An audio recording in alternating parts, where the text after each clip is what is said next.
रामू और श्यामू आपस में बातें करते हैं। अच्छा देख भाई, यहाँ पर जितने भी बांस हैं हम काट लेते हैं। हाँ वही करेंगे, लेकिन यहाँ ज़्यादा बांस है नहीं। जितने हैं हम उतने ही काट लेते हैं, ज्यादा नहीं तो कुछ तो सही।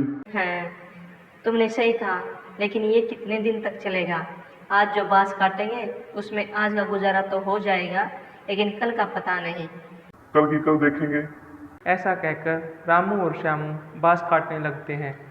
बांस काटकर ले जाकर सेठ जी को देते हैं और बदले में मजदूरी पाते हैं। रामू कम पैसे देखकर सेठ जी को कहता है, ये क्या, इतने कम पैसे?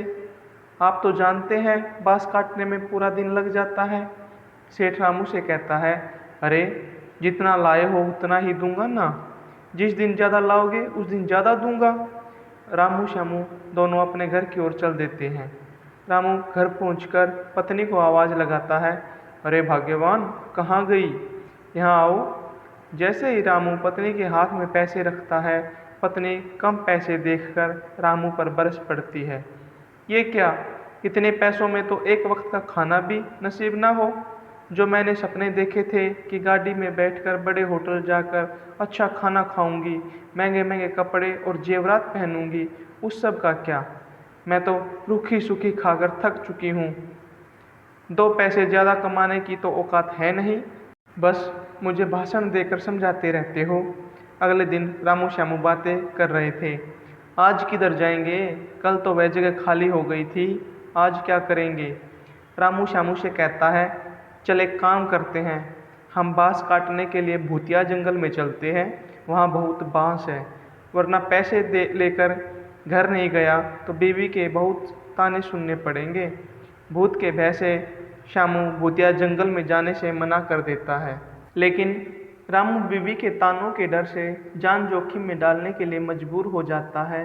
वह भूतिया जंगल में जाकर जैसे ही बांस पर कुल्हाड़ी चलाता है, भूत बाहर निकल आता है। रामू भूत को देखकर डर जाता है और भूत को अपनी व्यथा सुनाने लगता है कि बांस बेचकर पैसे लेकर घर नहीं गया तो बीवी ताने दे देकर मार डालेगी। भूत को रामू पर तरस आ जाता है।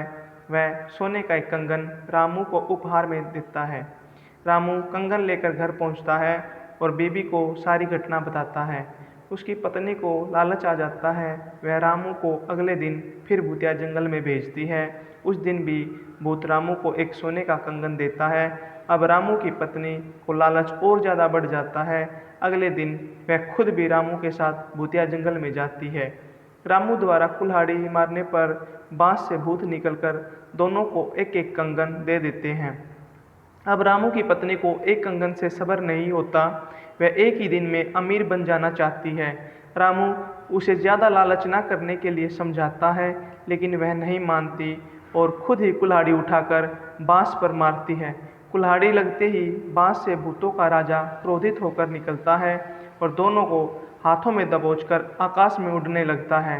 रामू कोसते हुए बीबी को कहता रहा, मैंने मना किया था कि ज़्यादा लालच मत कर, अब देख लिया ज़्यादा लालच करने का नतीजा बहुत बुरा होता है।